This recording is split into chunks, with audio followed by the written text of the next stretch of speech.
Après la jeunesse de Ensemble pour la République de Ngaba, c'est le tour de la dynamique de femmes pour le changement d'FC de la même commune de procéder officiellement à la remise des cartes de membres du parti de Moïse Katumbi sous le leadership de Papi Mwende, jeune leader. Cette cérémonie tenue dans le but d'atteindre 1 million d'adhérents dans 3 mois. Solange Mafuta, coordonnateur national adjointe de la DFC, représentante de l'honorable princesse Dominique Mounongon, numéro 1 de cette structure de femmes katumbistes, était aussi de la partie.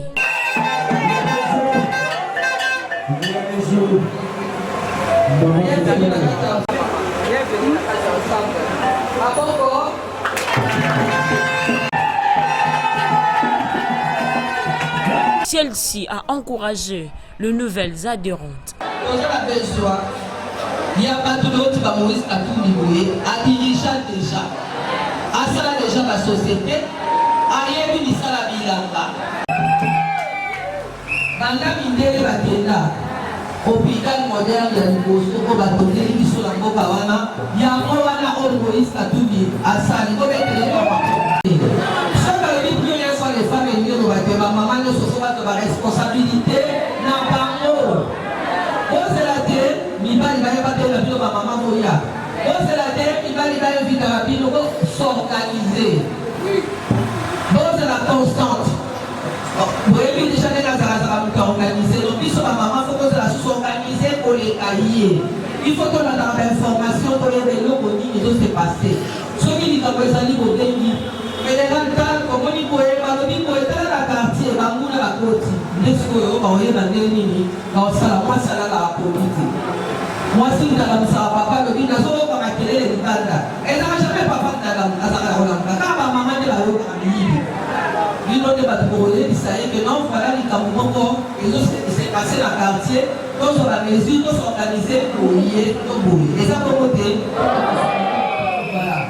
Il faut que ma maman, au lieu de comment, les mêmes femmes étaient à Salaka, à Dor, à Monique, à Dor, au Bokate, les Moko, à Sali, maman, à Sali, moi si, pour moi si, à la haine. Ma maman, elle se voit qu'on a pour yoga. Baki Bassou, ma maman politique, Bati, qu'elle a mis Bali Congo. Congo komi wapi? Congo to komi nini? Voilà.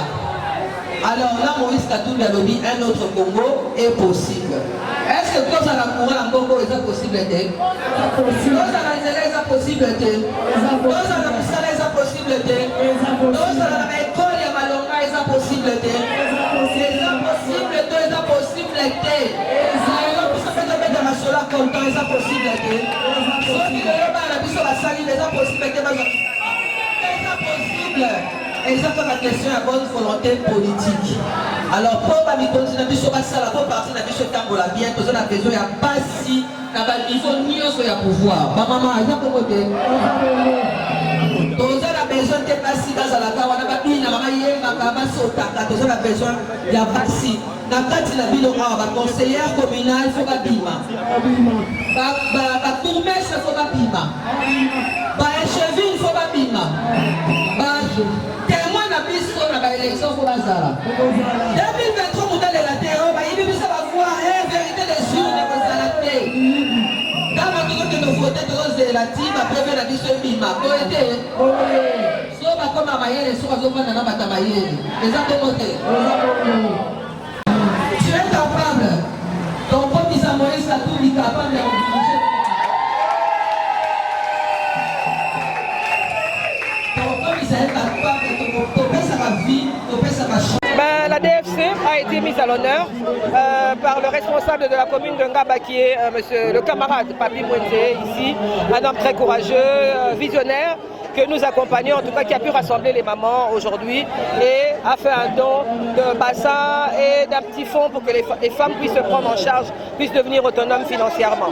Voilà, c'est un geste que nous encourageons et que c'est un signal fort pour le reste de personnes qui veulent se présenter parce que, bon, le bon cœur se voit dès le début, c'est pas seulement pendant la campagne que les gens viennent avec les polos, les casquettes.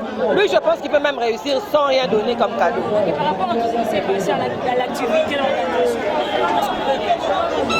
En tout cas, mes impressions, je suis très émue, franchement, de voir toutes ces mamans très heureuses, toutes ces mamans qui ont trouvé une solution pour nourrir leurs enfants. Donc voilà, c'est une goutte d'eau, mais je pense que l'océan en est rempli. Hein. Il faut une goutte d'eau pour faire l'océan. Donc voilà. Quel est le message que vous lancez auprès de toutes les femmes ceux qui ne sont pas ensemble pour la République? Je demande vraiment, j'encourage les femmes à venir, à adhérer d'ensemble. Il y a de la place pour tout le monde. Pour toutes les personnes qui veulent être guidées, qui veulent être accompagnées et qui veulent évoluer à côté d'un homme qui a la vision et qui a la provision, qui ne viendra jamais prendre les rames, qui ne viendra jamais avec des taxes incroyables pour mettre les mains dans les poches des citoyens. Donc c'est un homme avec qui nous voulons construire un autre Congo, parce qu'avec Moïse Katumbi, un autre Congo est possible. L'actualité l'oblige, la guerre M23 et le FARDC, c'est un mot. Voilà, nous sommes ensemble avec nos frères et sœurs du Kivu. Nous ne restons pas insensibles par rapport à ce qui se passe. Normalement, il y a des activités qui vont se préparer, des manifestations organisées par la jeunesse, par les femmes, par les associations et les mouvements. Nous sommes là, nous regardons et nous allons agir.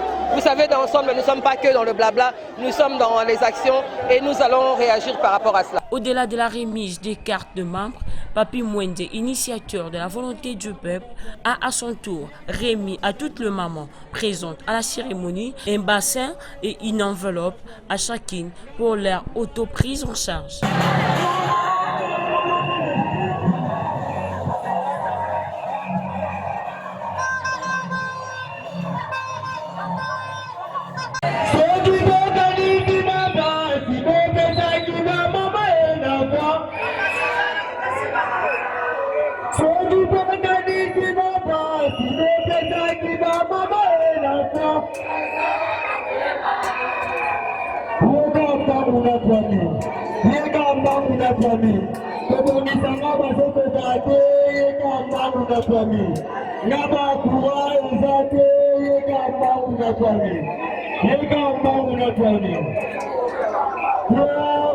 Au sortir de la salle, Pauline Kiwa, coordonnatrice de la DFC Ngaba, circonscrit l'événement.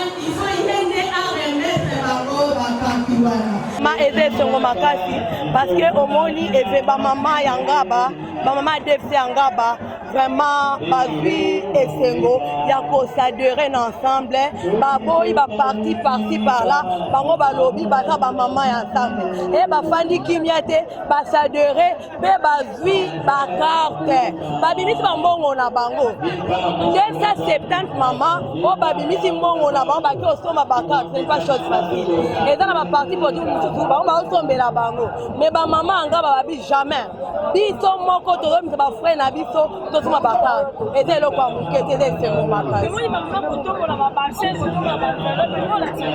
vraiment maman Jocelyne balobaki na thème na biso moi ezaki ba parler sur autonomisation de la femme et moi si fois à la capable à cause de la charge yango moni ba maman ya mapa ba fana ki kimiate ba maman mapa ba lobby non il faut to ya yango moni na muke oyo papa na biso papi mweze azaka toujours sima ba mama ye atikaka ba mama te na muke na ye akabola kango na ba mama ndo moni na susi wana alobi te bassin et au service mama na mapa ole mama pa na chasser manam na mema na kati ya bassin ndo moni ba mama na biso bazo sepela na ba bassin na bango na muto message na suki ezali na ba mama nyonso ya zaba ono ba koti DFCT message na nga suki ezali ba mama o nan ba koti DFCT ba ya porte eza polele ensemble eyambaka mutu nyonso volonté du peuple ayambaka mutu nyonso bamama nyonso baza na kati ya ngaba baya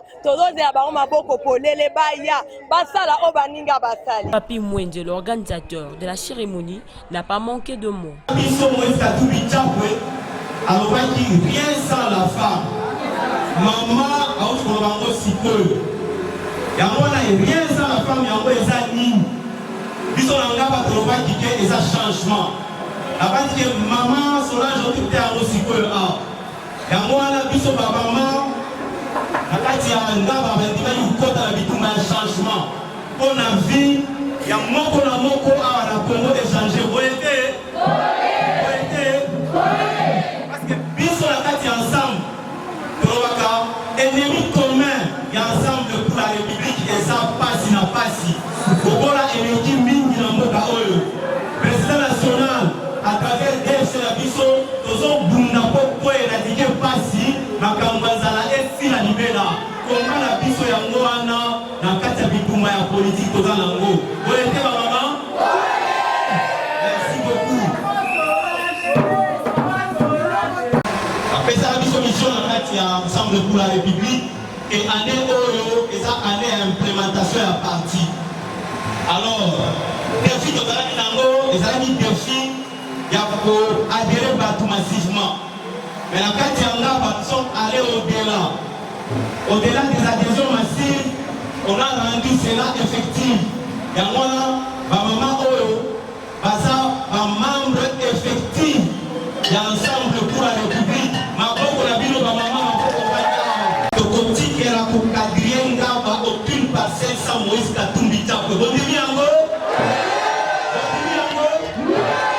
aucune parcelle sans ensemble pour la République na mbala ya nsima te okoya na base que tokozala lisusu awa te tokozala na terrain à l'air libre po osentir mobilisation na kati ya ngaba ke bato baza na kati ya ensemble pour la République.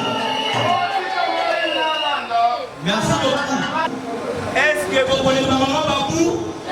Est-ce que vous connaissez maman Babou? Kasi Moïse Katumbi Chapwe, vous connaissez Maïe?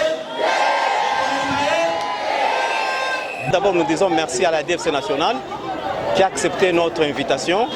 Aujourd'hui, Maman Solange nous a accompagnés dans cette activité de la DFC organisée par la Fédération d'Engaba. Et nous sommes toujours dans le mot du président. Le président Moïse Katumbi Chapwe a dit rien sans la femme. Et rien là, c'est quoi? C'est le changement. Et nous disons toujours que les défis que nous avons cette année, c'est les défis d'implémentation du parti. Au-delà d'adhésion massive, Ngaba est allé au-delà à travers sa DFC de rendre effectives ces adhésions en donnant cette fois-ci, comme la fois dernière c'était la JR, aujourd'hui c'est avec plus ou moins 300 mamans qui ont obtenu des cartes dans ces combats du changement pour éradiquer la misère du peuple congolais. C'est un peu ça ce qui nous anime et le défi c'est Kadri Ngaba. Aucune parcelle sans Moïse Katumbi Chapwe, aucune parcelle sans Ensemble pour la République. Le seul souci pour nous, nous soutenons nos FARDC, c'est éradiquer cette guerre-là. Le peuple du Kivu, du Nord Kivu, dans l'Est de la République démocratique, tant souffert. Notre souhait majeur d'Ensemble pour la République, c'est mettre fin à cette guerre-là et nous soutenons nos armées, nos forces armées républicaines pour terminer cette guerre-là. Il faut réformer l'armée et il faut donner des moyens. Un dernier mot, nous disons que les défis restent. Les défis restent, c'est retroussons nos manches pour travailler encore davantage afin de donner la majorité au président Moïse Katumbi Chapwe en 2023. C'est ça notre credo. Donc, nous travaillons pour matérialiser cela. Écoutez, nous avons appris que c'était la réconciliation entre les Katangais. Et moi, je vois des gens qui se réconcilient et je peux refuser. Non, c'est lui qui refuse, il n'est qu'un agent du diable. Moi, je ne peux que louer 2, 3, 4 personnes se réconcilient. C'est une bonne chose.